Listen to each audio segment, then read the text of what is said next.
சீரியல்களின் full எபிசோடுகளை Sun டிவியில் ஒளிபரப்பான உடனே எக்ஸ்க்ளூசிவாக சன் நெக்ஸ்டில் மட்டும் ஃப்ரீயா பாருங்கள். ஃபேக்டரியிலேயே நிறைய வேலை கிடக்குது அப்படின்னு அந்த பொண்ணு கிட்ட 2 பேரும் சொல்லி தான் பார்த்தோம். அப்ப அந்த பொண்ணு உடம்பு சரியில்லைன்னு சொல்லும்போது மனசு கேட்கலாமா, வேற வழி இல்லாம ராதா ஒரு நாள் வீட்டில இருந்து பாத்துக்கிறேன்னு சொல்லுச்சு. நீ வந்ததும் உன்கிட்ட சொன்னா தப்பா எதுவும் நினைச்சுக்க வேண்டாம், ஒரு உதவியா தான் செய்யறோம்னு சொல்லுச்சு. நான் தான் உன்கிட்ட சொல்ல மறந்துட்டேன். ஓ அப்படியா, சரி பரவாயில்லண்ணே. பாவம், நம்மளால யாருக்காச்சும் உதவி கிடைச்சா நல்லது தானே. இருக்கட்டும்ண்ணே, பார்த்துட்டே வரட்டும். இவங்கெல்லாம் இருக்காங்கல்ல, இவங்கள வச்சு நான் மேனேஜ் பண்ணிக்கிறேன். சரிம்மா. செவந்தி, அப்புறம் என்னாச்சு, வேற ஏதாவது தகவல் தெரிஞ்சதா? இல்லண்ணா, இது வரைக்கும் ஒன்றும் தெரியல.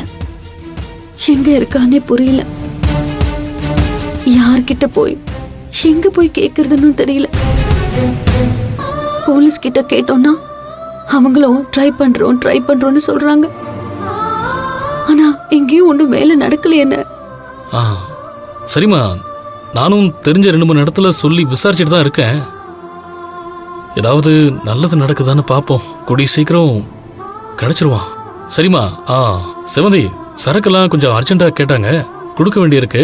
நான் என்னன்னு பார்த்து கொடுத்துட்டு வந்துடுறேம்மா. சரிண்ணே, நீ போயிட்டு வா.